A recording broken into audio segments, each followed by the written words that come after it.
Just what does that mean? He asked. For starters, I have learned to kiss a little better, she laughed. I thought that first one was pretty dang good, he said. Oh, really? One of her eyebrows shot up. I figured you and Tag would have had lots of practice, as popular as you were. Tag might have, but not me. Kissing you that day was my first one, he admitted.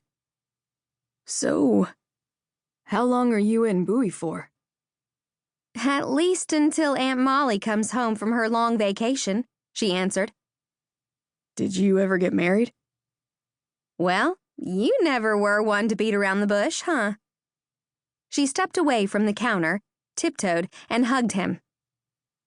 It's really good to see you again.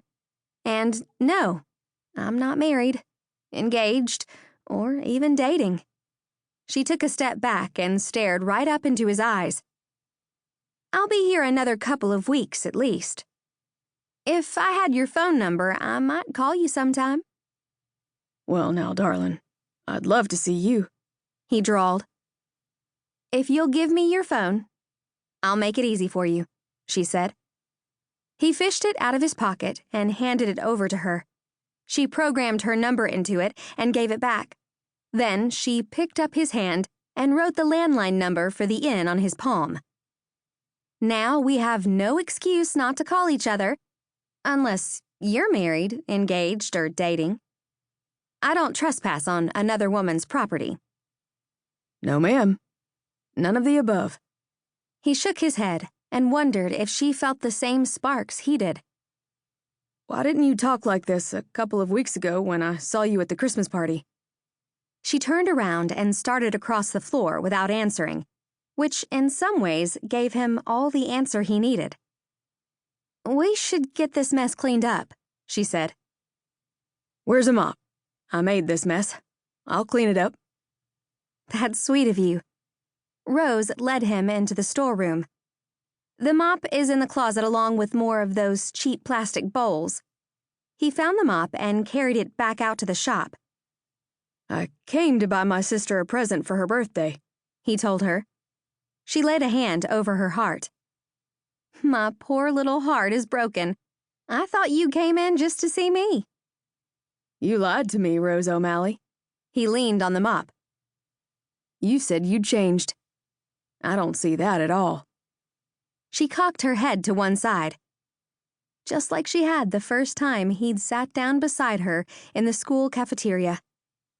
What exactly do you mean? That you're still sassy as ever, he answered. I'll take that as a compliment, she said. Now, do you see something you'd like for Emily's birthday? She remembered his sister's name. That had to be a good thing, right? I haven't had time to look around. I was too busy sticking my foot in a big bowl of water, he joked. How about scented candles? Rose asked. She'd probably like that, Hud said. Over on the far wall. She motioned and started that way.